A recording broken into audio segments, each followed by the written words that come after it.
Those that love the golden age of Hollywood mostly agree that 1939 may have been the finest year of movie making.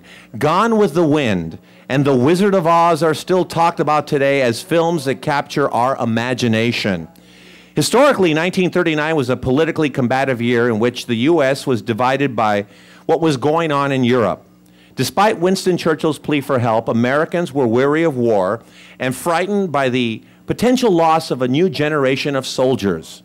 Joseph P. Kennedy and Charles Lindbergh fought for appeasement to keep us out of a battle against the growing fascism in Europe. Meanwhile, in Tinseltown, no one was busier than Thomas Mitchell. He seemed to appear in every important film that year, including Gone with the Wind and Mr. Smith Goes to Washington, and was honored as the best supporting actor for his role in Stagecoach. Like the Barrymores and the Morgans, the Carradine name is famous in Hollywood lore. John Carradine had a remarkable career, almost playing a footnote to history. For example, he played Aaron, the little-remembered brother to Moses in the Ten Commandments. Also, few would remember who murdered Jesse James until a movie with Brad Pitt and Casey Affleck changed that. But it was Carradine who first played the coward who shot the outlaw in the back in a 1939 film biography that was riddled with factual inaccuracies. At first glance, William Bendix had little in the way of looks that suggested that he could become an actor, much less a star of radio, television, and film. My wife Laurie glanced at his picture one day when I was working on the book and scratched her head when I told her that Bendix had a successful career in Hollywood. Yet this everyman was the inspiration for Fred Flintstone, Al Bundy, Dan Connor, and other characters that have graced our homes on TV and in motion pictures. The sad fact is there are few radio reruns for us to enjoy, but his radio program did for Bendix what I Love Lucy did for Lucille Ball. I spoke to my mom one March afternoon this year and asked her what she was doing. She told me she was relaxing on the couch, watching TV, and living the life of Riley. She didn't know she uttered something remarkable. The title of his program, The Life of Riley, resides in our lexicon of language. We owe a big thanks to William Bendix. He was nominated for an Oscar and cut his teeth in a movie style that spawned extraordinarily popular movies of the 40s, film noir, a style that was spawned from the gangster films of an earlier generation. Dashiell Hammett and Raymond Chandler were the prolific writers that provided noir stories. This approach to filmmaking came from Europe, which highlighted a gritty city filled with darkness and ultimate menace, rich in characterizations and compromised heroes and heroines, and filmed in black and white. These motion pictures transcend time and never get old. Bendix appeared in more noir motion pictures than any other actor in Hollywood history. William Bendix grew up in the Bronx, and his personal inspiration was Babe Ruth. A lot has been written about the off-the-field escapades of the Bambino and the on-the-field Sultan of SWAT. But I provide rare photos and editorial cartoon strips that capture this baseball giant. Here is a man that confounded politicians and movie stars alike.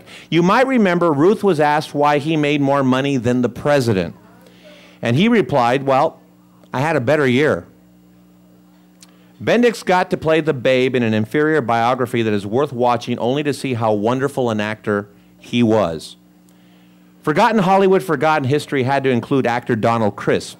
His career transcends the entire first 6 decades of the 20th century. He collaborated with the legendary George M. Cohan and the innovative director D.W. Griffith. He is the celluloid patriarch of the book, who, by the way, played father to the likes of Roddy McDowell and Elizabeth Taylor. But his most common leading lady, however, was Lassie. Television's fine drama, The Waltons, owes a debt of gratitude to the paternal movie characterizations of Donald Crisp. One of my favorite stories to tell comes from the section on Van Heflin.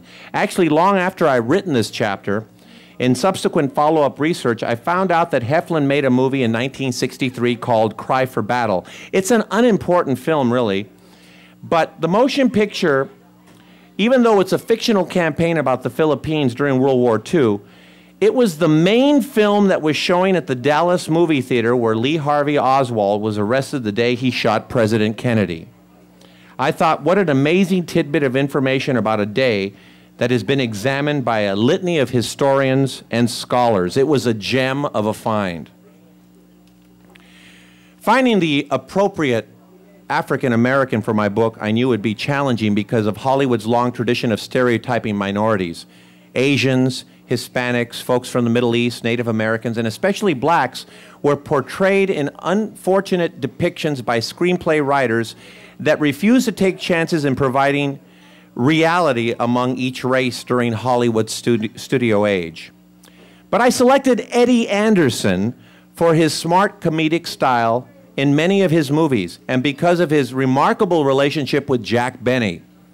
To my surprise, I discovered that Benny instructed his radio writers to create Rochester, Anderson's alter ego, as intelligent, hardworking, and the butt of nobody's joke.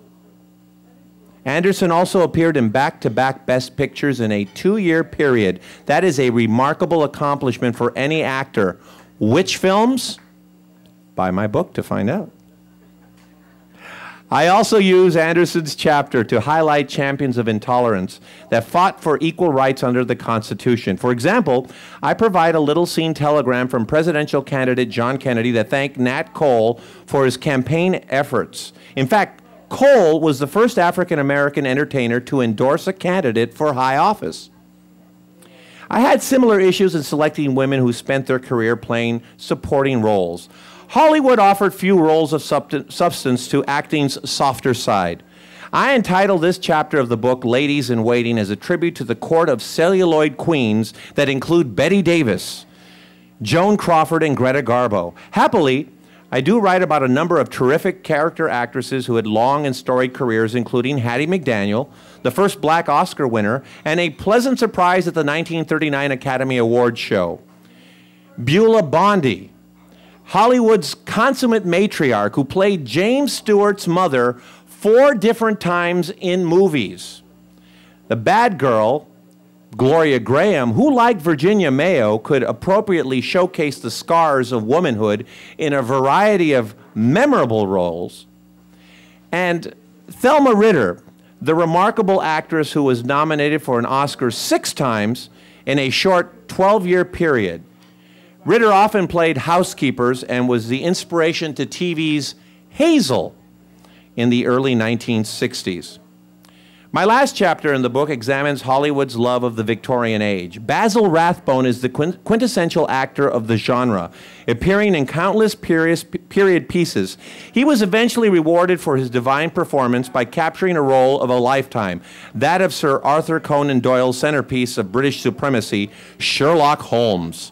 I also put on display the terrific relationship between Rathbone and Nigel Bruce, who played Dr. Watson in the series.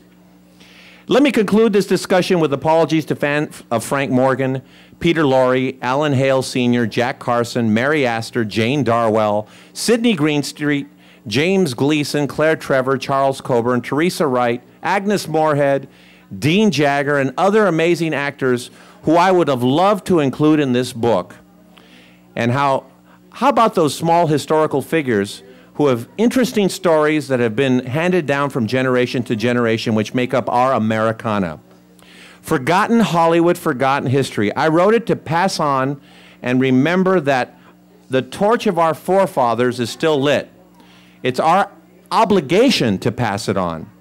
Did I mention also that I really, really dislike reality TV? Thank you for this nostalgic moment together. Please visit www.forgottenhollywood.com for updates on the stories I tell. Forgotten Hollywood, Forgotten History here at Mr. B's. Thank you, everybody.